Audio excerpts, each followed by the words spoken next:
Hi, this is Sarah Noel Block, CEO and Head of Marketing Strategy for Tiny Marketing. And this is our weekly show where we give you actionable advice that you can implement today. This week, we have special guest, digital marketing consultant Michelle Tresemer, who will be teaching us how to get more from your content marketing, my favorite topic. I'm going to bring her on right now. Hey. Hey, Sarah. Happy to be here. Can you tell everybody, introduce yourself? Sure. I'm Michelle Tresemer, and I'm a digital marketing nerd, meaning I spend all day, every day in the world of online and digital marketing. Right now, I focus on B2B companies, smaller marketing teams similar to Sarah, and I work on the strategy side of things. So I help build out that 3, 6, 12-month marketing strategy. It's kind of like a recipe book for the staff to follow. Yes, you were telling me about it before we hopped on, and I was so excited about it. The foundation is something that so many companies are missing out on when they want to start marketing, but they want to do it right now instead of... Yes, they forget the tracking piece, that's for sure. Yes. All right, I am going to pull on your presentation. I'm excited to learn about this. Awesome. So this presentation... so many of my clients and small businesses I talk to, and just to define small business, I'm talking 60 million revenue annually or less. So small SMBs, they get into this habit of cranking out stuff just for the sake of cranking out stuff. And by stuff, it's usually social media or blog posts, and it's time consuming. But the motive is incorrect behind it. So I'm going to walk you through some mindset shifts and transformations that I like to walk my clients through, and then talk about how we can really amplify what we're doing by doing less core net new content. So less core content, but distribute it more. Yes. I know everyone's really excited. Yes, I like this. First, Can you tell me real quick, what do you think the motive is behind their want to crank out content? Oh, I'm going to call that out in a little bit. And I call it out very bluntly because that's how I roll. But let's start high level. When we're talking to those SMBs, the 60 mil revenue or less companies, maybe 80% of the time when I'm talking to their leadership team, they keep talking about digital marketing like social media. And they think it's social media first, and everything somehow magically flows out of social media. That is not true online marketing or digital marketing. These are the tools that I see, and I call it the digital marketing toolkit. So we've got our website in the middle, and all of these, so there's 8 tools. So in my plan, we should be using all 8 tools. The best marketing managers know how to scale up and scale back each of these as needed. The best analogy is if you're a hammer, all you see is nails. If you're a social media expert, you're going to try to use social media to solve all of your problems. Not appropriate. You also need SEO. You want to do a little paid. You get my point? Like, we need to use it holistically, right? Yeah. And are you going to dig a little bit more into how to use paid strategies for your content marketing? Let's do an example. How about? Okay. Let's take a blog post. So most people think, all right, a blog post, that's content marketing. And yes, technically it is. That's the big bucket that it sits in. However, if you're doing it, what I would say correctly, or you're really leveraging your digital tools, you're going to use all 8. This is what it looks like. So you wrote it, that's your content marketing, but you also need to bring in the SEO. You need to think, are these headlines, are they detailed enough where if you read just the headlines and scanned it, would people know what this article is about? So that takes some SEO training. You're going to code it on your website, and people think this is a minor thing. When you're coding it correctly, you do have to be trained up a little bit. When you're coding your blog post, you're not bolding your headlines. Those should be H2, like heading 2. There are some little tips and tricks around that, right? Yeah. And then, of course, your email marketing. You need to think, okay, I know what our nurture sequences look like. Would this blog post be a good addition to the nurture sequence for this specific target audience? Do we have a newsletter? How can we leverage this piece of content using email marketing? Yes, I love that you brought that up. That's something that I'm always like, let's recycle this blog post promotion email into a nurture campaign for the right audience. Absolutely. Absolutely. And then, of course, social media. Like, how can we use this blog content to reach our ideal customer using social media as a tool? Notice I'm starting with the blog and I'm thinking target market. How do we use this tool to reach that target market? Most companies I see go the other way. They say, we need an excuse to use social media. That's not the way to do it. And of course, paid ads. And by paid ads, I include boosting. Anytime you're spending money on something, I put it in this bucket. So could we spend $10 and all of a sudden reach 10,000 more people? Is that worth it? Absolutely. If they're our ideal, yes. Yeah. Can we pause right there? I have one question. So with a typical blog post, that makes sense to me, using like social boosting to amplify it. For, let's say, like a PPC Google ad, for example, would you boost a blog post that way, or would you focus more on like a lead gen type of content? You're talking like search ads or display ads? Yes, either. It depends. Like if it's a heavy hitter blog post, that kind of turns into the lead gen piece, and I might do some display ads around it. It would have to be pretty heavy hitter for me to take the time to do that. Most of the time, it's just boosting on social.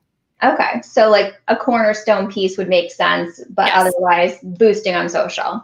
Correct. Yeah, a cornerstone piece, for example, if you're really building that out properly, I would totally go by the keywords I'm going after and confirm they are in that campaign. Definitely. Yeah, that makes sense. Yeah. On the digital PR front, people often forget this piece, but this also kind of ties into SEO.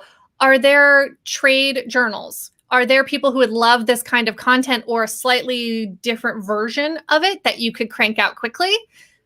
But do you even do that outreach? Like a lot of people are just cranking out blog posts for no reason. So they have no strategy. So the topic isn't that good.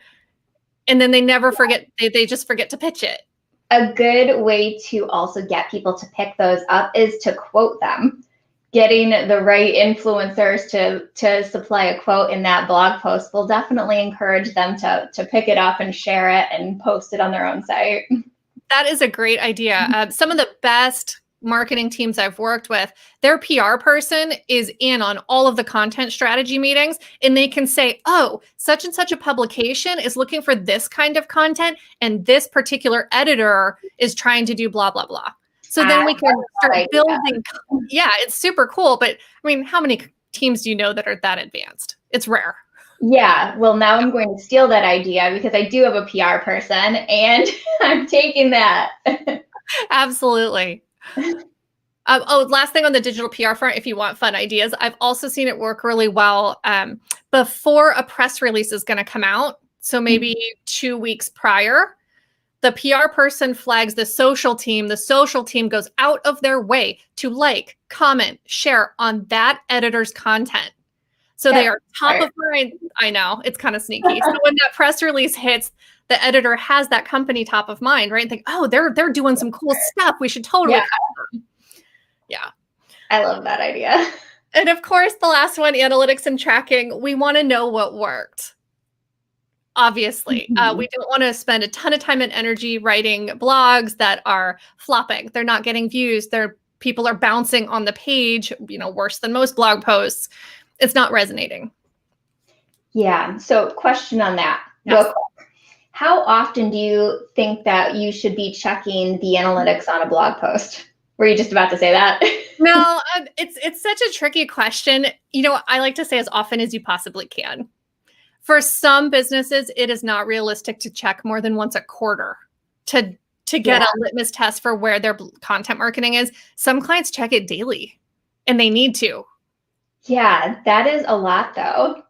It is a lot. I do have some clients, honestly, they only check their stats the 2 days before a board meeting, before they're meeting with investors, because they need the fun stats, right? Yeah, that's true. Go ahead. Yeah. So when I'm pulling reports for blogs, is there a quicker way to do it than to check for each individual URL? It depends on what you're looking for. Generally, when I set up blog structures, and I have a post about this, I'm happy to share it. I really tear into websites when the blogs posts are not in a blog folder. So what I mean by this is in the URL structure. Yeah, you know where I'm going with this. So it's com/blog. I don't care if you call it blog, news, whatever, it doesn't matter. Then it's a slash, then the post title. The reason I love this so much, in addition to Google liking it, because it's putting blog posts, in a hierarchy that makes sense. When you go into Google Analytics, for example, I can quickly see, I want to see any URL that has /blog in it. And I can see a list of the most popular blog posts super fast. Yes, I completely agree with you that sometimes I'll come in and start working with a business that they have an established website and it isn't structured that way. And it makes it really hard to be able to check the analytics and report accurately. Yes, usually when I'm doing my audits, my consulting and building that strategy, that's almost always top of my list. Go fix this, fix it now. You don't lose a bunch of SEO juice if you're doing the redirects properly. It's not a big deal. Rip the Band-Aid off and do it. Yeah, it's a big pain for a couple of hours when you have to set up those redirects, but then after that, it's like, fine. Yes. Yes. And then you get to realize that you're spending all this time writing blog posts that no one reads. Yeah, and then you get all this time back in your life. So you can see here, I just used all 8 tools. So when we're talking small marketing departments, they generally are not cross-trained as well as they could be. And I'm not talking deep cross-training. I'm talking the basics for each of these 8 tools. But once you dial that in, do you see how we've just leveraged the crap out of a single blog post? Yeah, it made so much sense. It was just so logical. I know, but no one does it. It's so rare. All right, so here, we'll get into the really fun stuff. So here's the big rule of thumb. Like I just talked about the base blog post. Now I'm going to talk about distributing it. So I like to think of it 20% creating, 80% distributing content. Okay, keep that in mind. Most people are doing this the opposite way. And when you do it the opposite way, we can all guess what happens. I'm sure we've all experienced it. We get burnt out.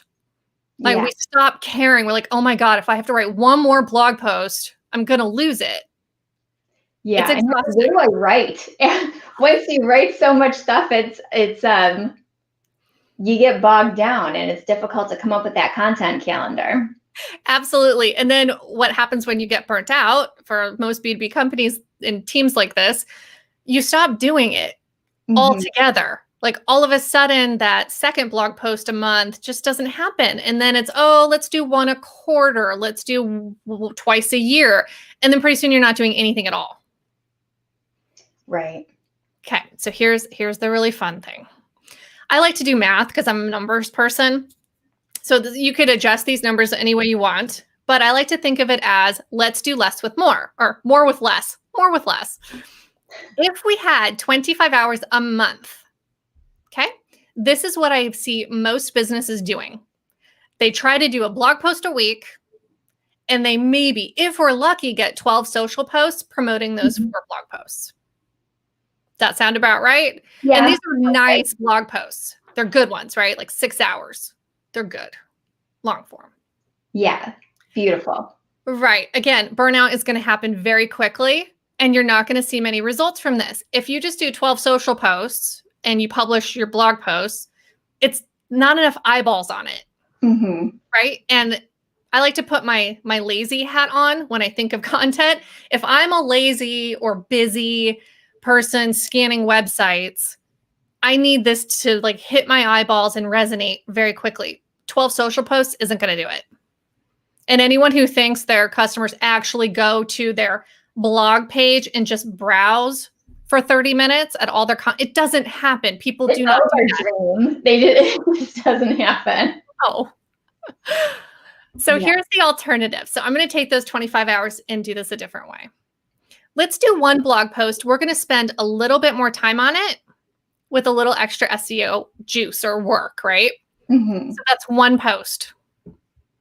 We're going to take that post and we're going to literally read sections of it as a video. When you practice, it won't look like you're reading a script, but that is your script. Turn it into a video, add captions, it goes on YouTube. Super easy, right? Right. Yeah. Okay. We're going to do 30 social comments. And I put this on here. It is not comments about your post. This is not about you. You are going to comment on people that you want to come back to your profile and see your latest post or video. You are going to add value. I know that's really weird for a lot of people. Yes. I like that you put this above promotion, like direct promotion is engaging, building a community. Yes, exactly. So then I also add 24 basic social posts. And what I mean by basic is cutting and pasting really important headlines or sentences, maybe some quotes, some pull quotes from your article. This is not net new content. You are repurposing what already exists in the original post. And I love Meet Edgar for this because it'll pull those quotes for you. See, there's so many easy ways to do that. Yeah. And then I want to put 3 advanced, and by advanced, I'm just meaning like carousel. LinkedIn is amazing with the PDFs that you can scroll through. Instagram carousels, obviously, something a little more advanced and engaging. Test those out. Couple Facebook, Instagram stories. Now remember, we already recorded the video. When you're recording that video, you take your phone, you turn it the other way, read a different paragraph, talk about it for 2 seconds, and you're done. Boom. Right? Not bad. No. At this point, I hope the viewers are thinking, this lady is nuts. This feels like so much more work. Yeah, but look at the time. So much less. I know. And then a press mention. If you're doing this correctly, right, you might be able to get a good press mention. Go pitch it. Go see if you can get a backlink from a trade publication. It could be small. Just put in some effort on that. Let some press people know what you're up to and that you wrote this cool article and it might be of interest to their audience. We're going to do 2 boosted posts. That takes 10 minutes. It takes no time at all. You probably have your audiences already in all your platforms. So just hit boost, $30. You're going to take that same blog post and you're going to republish it on LinkedIn as a publisher. Again, this is optional, but if you're B2B, you're probably doing this anyway. And also on Medium, we want to get eyeballs on it, right? And then you're going to add that blog post. We talked about nurture sequences. See where you can incorporate this into any email campaigns. And of course, send it to your list if you've got blog subscribers. Easy peasy. Yeah. Okay. You ready for the total? This feels like a lot more. Ooh. 17. Okay, so 17 hours and then $40 a month. That isn't bad. Right. I have a question for you. Do you see any issues with SEO when you're reposting your blogs on LinkedIn and Medium? No, Medium especially, they've got it built in to have what's called the rel equals canonical. Yeah. To tell the internet that the original article is on your site. Oh, yes, I love that on Medium. You can put in your URL and then it'll automatically pull all of the content in there. Absolutely. Yes. So Medium is a no-brainer. LinkedIn, I usually just take out a paragraph or 2 or just change it slightly, maybe shorten it up a little bit because it's a social platform, so I don't want it as in-depth. And then I always include a link back to my site. Okay. So that's an easy way to just, I haven't had anybody get dinged yet for duplicate content or anything like that. But yeah, just kind of shorten it up a little bit, but pretty easy. Like no time. I put 30 minutes on there. Like you can customize in 30 minutes. Yeah, 30 minutes is probably longer than you'll actually spend doing it. Absolutely. Yeah. So, I was pretty generous on these time estimates, and that's 17 hours. That's so much less. Yeah, and probably so many more eyes get on your content. Yes. And so here's the fun part. When you're distributing it, 80% and creating 20, look at how I've divided up some of this distribution. 24 basic social posts, 3 advanced. When you are not forced, but when it's part of your process to look at your content this way, you're going to pull out a whole bunch of different highlights. Mm-hmm. And we talked about tracking a minute ago. If we can figure out what highlights from this particular piece of content resonated and really took off, that can become our next blog post. Let's dive deeper into that specific headline. Yes, that's such a good point. I love taking like pillar pieces of content and the popular sections, making them smaller blog posts. Absolutely. But if you did this the other way, where you're doing 4 blog posts a month, you're not getting enough eyeballs on it to even see, was there a heading or a topic within this one that resonates? Because you're not sharing just that. Right. So you won't know. So you get a lot more data with this as well. Yes, I like this. A few years ago, I was reposting on LinkedIn and Medium, and I was like, is this making enough? Like, is this having a big enough impact to take up that time? But I'm going to do that again. Try it out. The tricky part with doing LinkedIn, Publisher, and Medium, all of things like that. Yay, thank you, Suzanne. It takes time to get that momentum going. I'm huge on processes, right? If you do this every time, it's going to start to snowball in the best way possible. Yeah. But if you do it once or twice, it's not going to do much for you. But if you really want to be seen, as a thought leader gets thrown out a lot. But if you want your content on there, you're going to have to publish a lot. Yeah. I mean, that makes sense. And you can get eyes from multiple platforms. People who wouldn't have normally seen you will see you. Absolutely. And this is just a guideline. Facebook and Instagram, that's not my audience. So I rarely ever post on those networks, but that could be a LinkedIn video instead. Mm-hmm. Can you do, I know with carousel slides, you can do them for LinkedIn ads, but can you do them for LinkedIn posts as well? Oh, yes. It's, I call it a carousel. It's actually what LinkedIn calls a document. So if you do so take your Instagram carousels, like 1080 by 1080p, put them a bunch together, save them as a PDF all in one, upload the PDF document to your post, your organic LinkedIn post, and people can slide through. Oh, that is cool. It's not pictures, it's a document. But yeah, it's really engaging and fun. Yeah, you can probably do that pretty simple with Canva. If you create your slides on there, you just download it a different way instead of the images. Yep. All right. So here's the next step. At some point, as a small marketing team, you're going to need to outsource. And Sarah, you know this probably better than I do.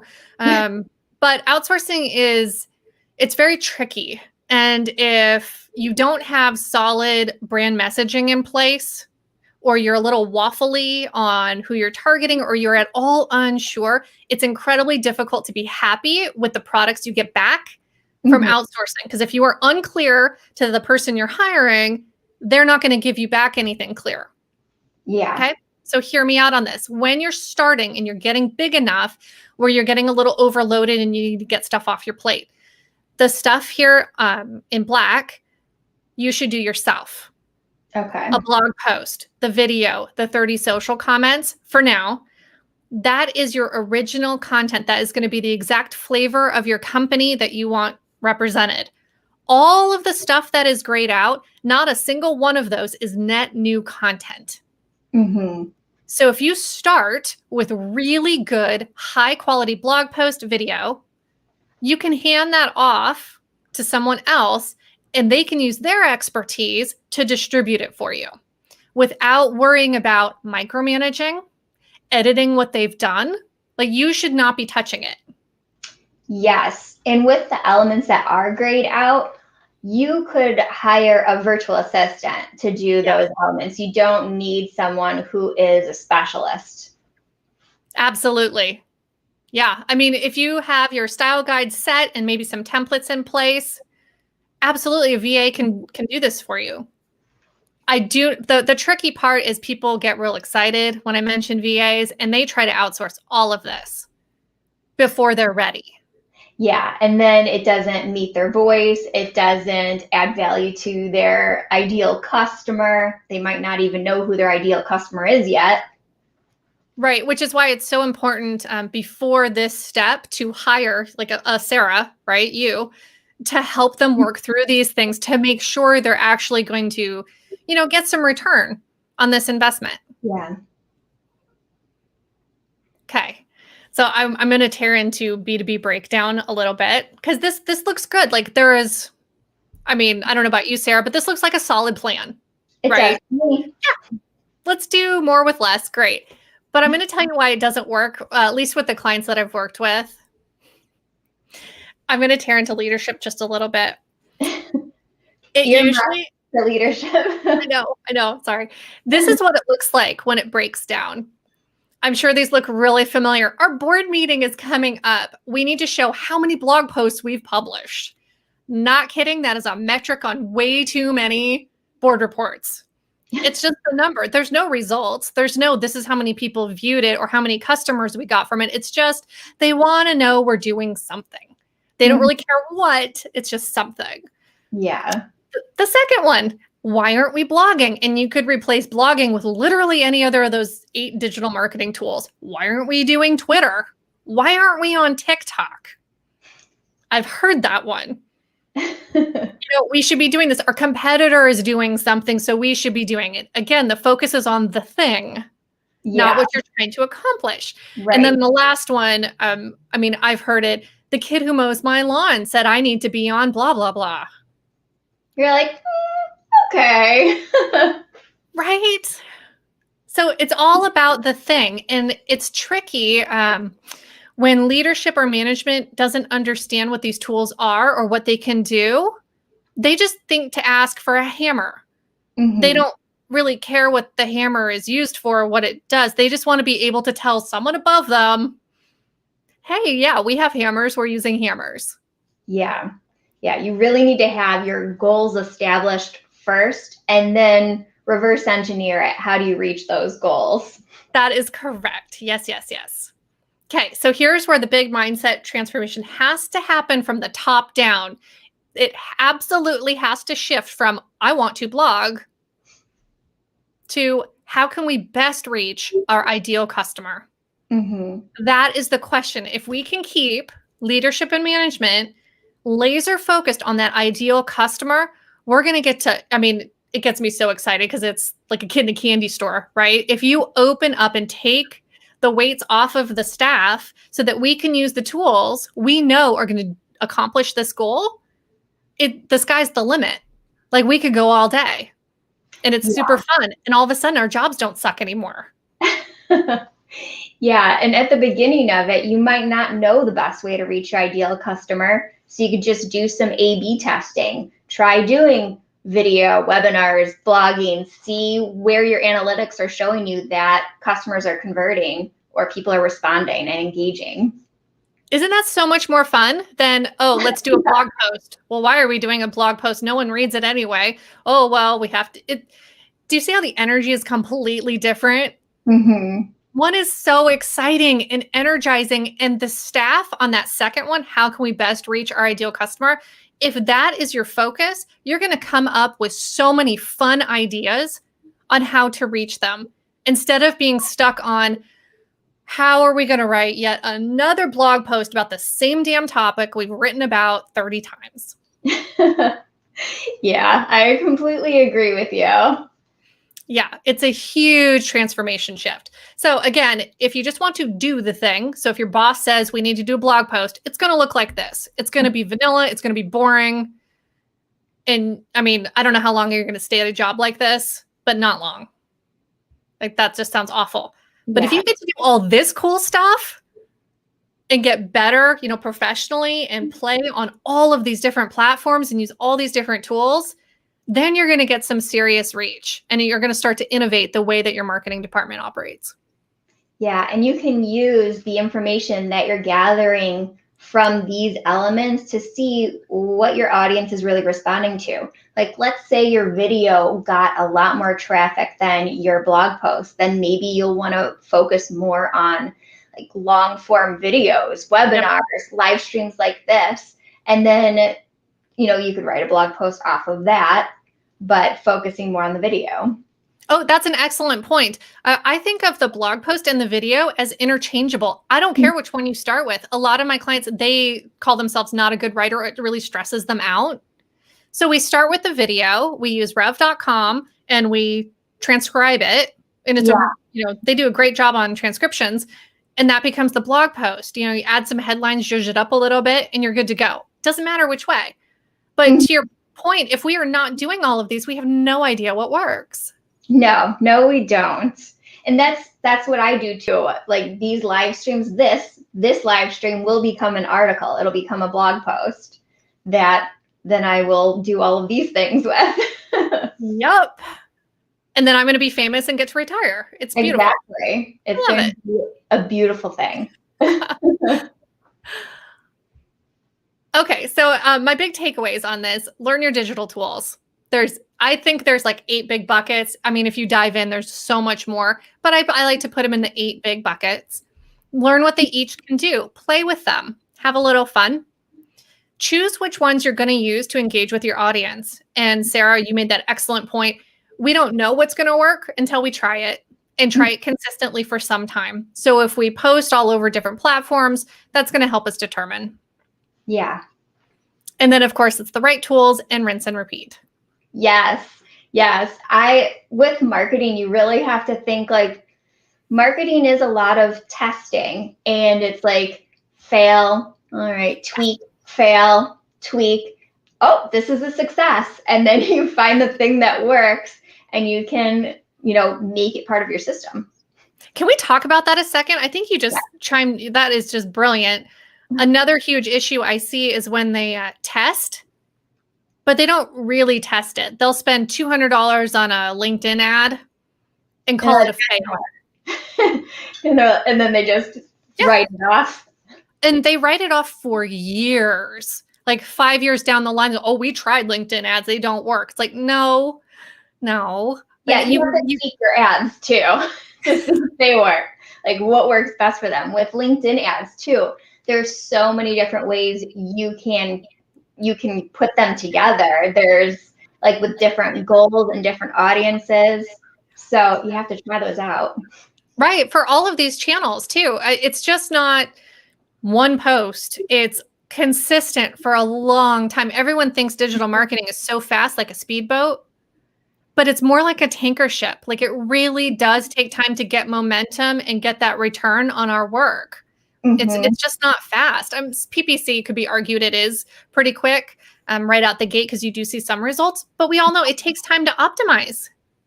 Yeah, you have to tweak it and regularly look at it and make sure that it's working effectively before you let it sit and forget it a little bit.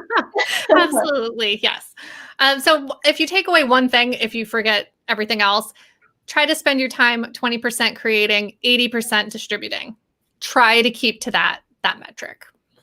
Thank you so much for joining me today. This was awesome, and I learned a lot. This was very fun. Thank you so much, Sarah. Thank you. Is there anything else that you want to tell the audience before you hop off? Just, reach out to Sarah. She's amazing at what she does. So if you need assistance, she would be my first call. Michelle does marketing strategy and foundation elements. So don't forget to reach out to her if you're building out your marketing foundation. Thank you for joining me today. Thanks. Bye. Bye. Thank you everyone for joining me this week.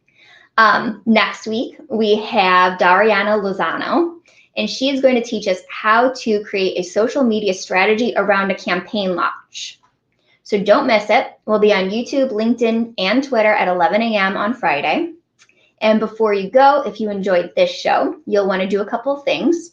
Sign up for our newsletter where you get first notice on our shows and jam-packed weekly newsletters that provide even more actionable tips.